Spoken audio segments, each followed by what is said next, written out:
quo for now. He thought that if possible, he would keep it up for as long as possible.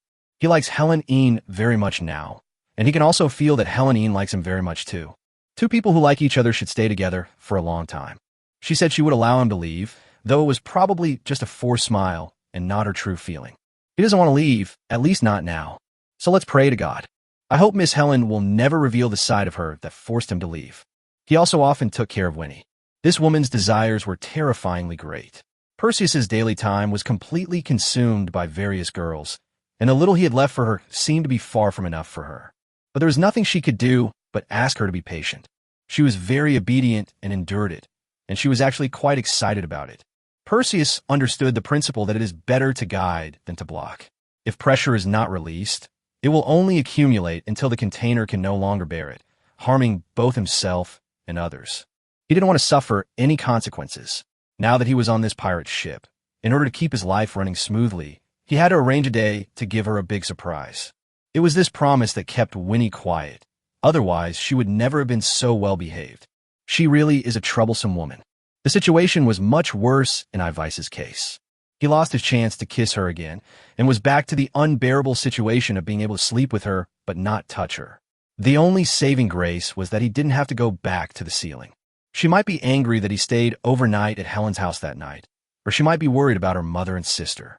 But she didn't say anything, not even a change in expression. He couldn't read minds, so he could only let it be. As the date of Kutu's investiture ceremony drew closer, he was still unsure whether he would receive an invitation, and Helen had not brought any news either. However, he was quite certain he would attend the ceremony, not because he thought Catull would definitely invite him, but because His Majesty the Emperor probably still cares about him. And Ivaisa. The day before the ceremony, Andre, who had been waiting anxiously for a long time, finally came to him and handed him 2 invitations. His Majesty instructed me to pass these on to you, Andre said with a complicated expression. One is for you, and one is for Ivaisa. On the rooftop, Perseus silently accepted the 2 invitations. Despite Andre's words, he couldn't help but open them to check them. Of course, there was no second result. Please convey my thanks to His Majesty. Perseus smiled. His Majesty asked you to dress her up nicely. Here is the budget. Another black card was handed to him, the amount of which was unknown. Perseus couldn't help but complain inwardly. This damn emperor is meddling way too much. His slaves can dress up however they want. What does it mean to give him money back? Does it mean you think he can't afford decent clothes or a decent makeup artist? Of course, Ivaisa doesn't need a makeup artist at all. I truly do not know how to express my gratitude for dress up however they want. What does it mean to give him money back? Does it mean you think he can't afford decent clothes or a decent makeup artist? Of course, Ivaisa doesn't need a makeup artist at all. I truly do not know how to express my gratitude for such a gift, Perseus said. His Majesty said there's no need to thank him. He told you to dress up as well, preferably even more handsomely than last time, so that you won't look out of place standing next to Ivaisa. Perseus paused for a moment, then said, Does your Majesty have any further instructions? Could your Highness please state them all at once? That's all, Andre said expressionlessly. I've delivered the things and the message. I'm leaving now. Please wait a moment. This kid has come to us with great difficulty. How can we let him leave so easily? Is there anything else? Andre asked, looking at him. His Highness the Crown Prince didn't seem very happy.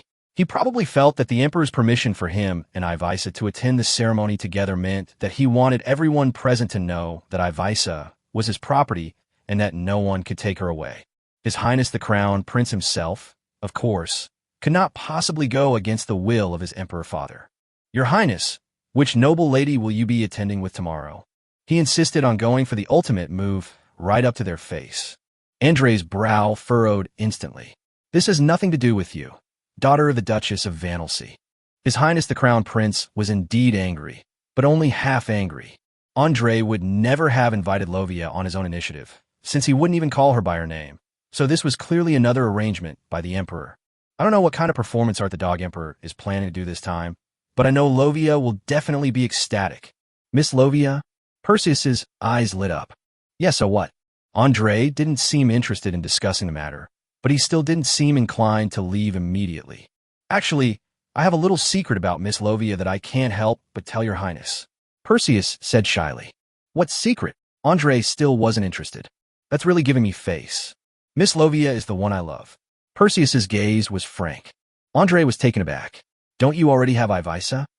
Yes. And I heard you're having an affair with Duchess Romanthal? That's right. Then why are you still, huh? How could a sentimental fool like you be worthy of? Andre's face turned ugly. Your Highness, what did you just say? I didn't hear you clearly, Perseus said, puzzled. It's nothing, Andre said coldly. I think I understand what you mean. I will report back to His Majesty and ask him to arrange a new female companion for me. Your Highness seems to have misunderstood me, hasn't he? Perseus asked, looking puzzled. You can just say what you mean, Andre said impatiently. I just wanted to tell you this secret. That's all. I have no other intentions. This is ridiculous. Can I leave now? Please go ahead. Despite his words, Andre still changed his female companion. Otherwise, Lovia wouldn't have come charging in so aggressively again. Chapter 80 Sincere Confession. After school in the afternoon, Perseus and Helen took Ivisa to buy a pretty dress for her to wear the next day. As they were walking down the street, a tall horse galloped towards them. Anna was not a handsome knight, but the stunningly beautiful Lovia. The horse stopped abruptly in front of Perseus, its hooves nearly stomping on his head. Perseus was quite certain that Lovia did not want to do this. She simply still had a sliver of reason left and was considering Helen's presence beside him. As soon as the horse came to a stop, Lovia jumped down, lunged forward, grabbed Perseus by the collar, and, ignoring the strange looks from everyone on the street, screamed hysterically. What did you say to him? What on earth did you say to him? You damn bastard. She was even more furious than before, to the point of madness, her beautiful face contorted into a grimace more grotesque than a demon's. Ivisa and Helen both looked at Perseus with different expressions. Miss Lovia, please calm down. I haven't said anything detrimental to you, to anyone. There's a misunderstanding here. Even if you don't believe me, please let me explain slowly. This is a public street, and your actions will damage your reputation. Perseus said sincerely. Yes, cousin. Let's talk this out in private. Look, so many people are watching you. Helen also quickly tried to dissuade him. Lovia gave her a cold look, then glanced at Ivisa and quickly calmed down. Why don't you come to my house? Humph. Don't worry. If this guy really does anything to wrong you, your dear cousin will be the first to get revenge on him. Helene said fiercely. Lovia wasn't impressed by her humor, but she did take the first part of her sentence to heart. She didn't want to lose her composure and ruin her image on the street. Andre already disliked her enough. Lovia accepted Helen's suggestion, left the horse on the street, and followed them toward Helen's house. She remained calm, but glanced at Perseus every now and then, as if afraid he might suddenly run away. Isn't this also a kind of deep and unforgettable care? Upon entering the house, before Helen could even instruct the maid to make tea, Lovia grabbed Perseus by the collar and dragged him upstairs. Once inside Helen's room, Lovia locked the door and then, without saying a word, slapped Perseus across the face again. What a forgetful and crazy woman. However, this time Perseus did not use magic to protect himself and took the slap squarely, his face burning with cold pain. Ah, what? Feeling guilty? Lovia sneered. I haven't done anything wrong, so why would I feel guilty? Perseus smiled. It's just that if your delicate hand were injured, it would cause me far more pain than my face. You. Lovia raised her hand again, but did not bring it down. What's wrong, Miss Lovia? You can hit me as much as you want. I know healing magic, so even if you accidentally hurt your hand on my face, I can heal you and let you hit me until you're satisfied. Perseus looked at her with tender, gentle eyes. I'm not here to hit you. I just want to know the answer. Lovia's gaze was icy. He came to see you today. I know you must have said something to him. Otherwise, why would he suddenly change his choice? Even if you're certain that I said something that caused His Highness the Crown Prince to change his female companion, can that change the fact that he didn't choose you? No. But I can kill you, you gossipy scoundrel, without any qualms.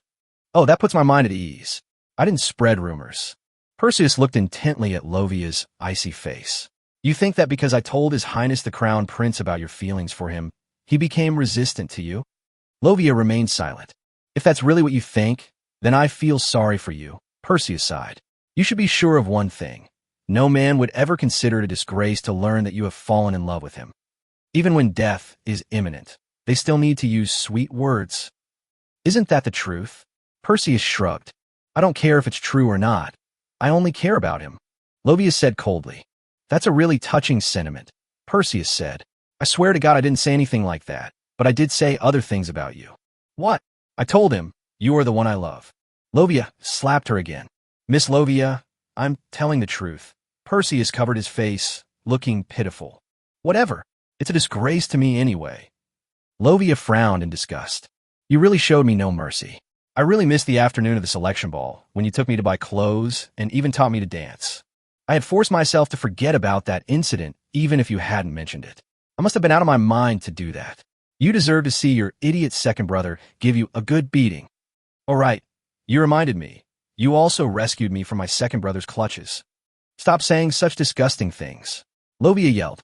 But this really means a lot to me, Perseus said calmly. Lovia grabbed her hair in frustration and then shoved him hard onto the bed. She stood there, coldly staring at him.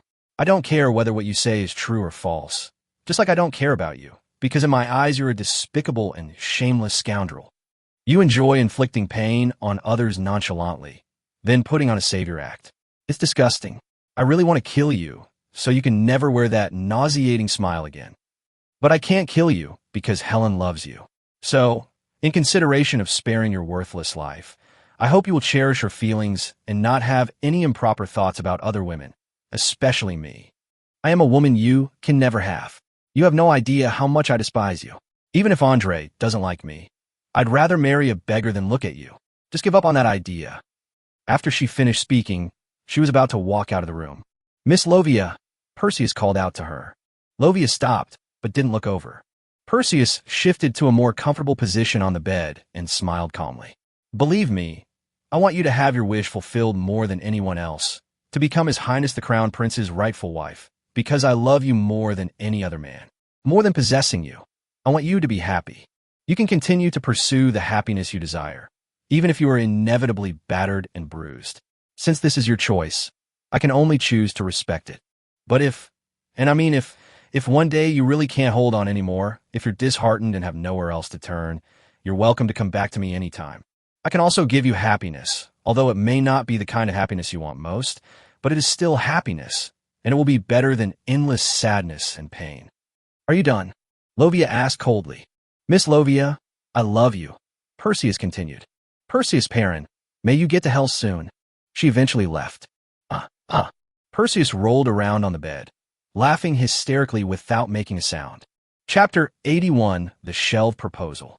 When Lovia opened the door, she saw Helen standing outside. Cousin, why don't you stay for dinner before you leave? Helen Een warmly invited. Lovia ignored her without saying a word and walked away. Helen didn't mind. Once her figure disappeared at the top of the stairs, she leisurely went into the house and skillfully closed the door behind her. Deadbolt. Then she saw her boyfriend lying on the bed, covering his face, his body trembling. What kind of new way to play is this? Helen asked with great interest. Perseus sat up awkwardly, his face expressionless. However, as soon as he got up, Helen pressed him down and straddled him. Since we're already here, and in bed already, why don't we finish up before leaving? Helen's hand continued to stroke Perseus's chest, her eyes glazed over. This time I'm locking the door. I haven't picked out any clothes yet, and the clothing stores will all be closing soon. Didn't you already pick out several that fit? How many more do you want to buy? Do you want to buy up all the women's clothing in the capital that she can fit into? Helen pouted. Perseus didn't want to do that either. Although he did enjoy spending money on Ivisa, he wasn't that ruthless. Unfortunately, dressing up Ivisa was at the Emperor's behest. Moreover, the Emperor provided ample funding for the task. 10,000 gold coins. This amount of money is enough to buy half a street. Faced with such a huge sum of money, how to use it was completely outside the knowledge of this poor man. The only thing he could think of was to buy, and he dared not use it for anything else. He didn't squander the 2,000 gold coins Winnie gave him last time. Not because he was afraid Winnie would cause him trouble, but because he was afraid that it would affect his image as a gentleman. This time, the money was a reward from the Emperor, so he dared not spend a single penny recklessly, for fear of becoming a typical example of corruption and having his head hung in the bustling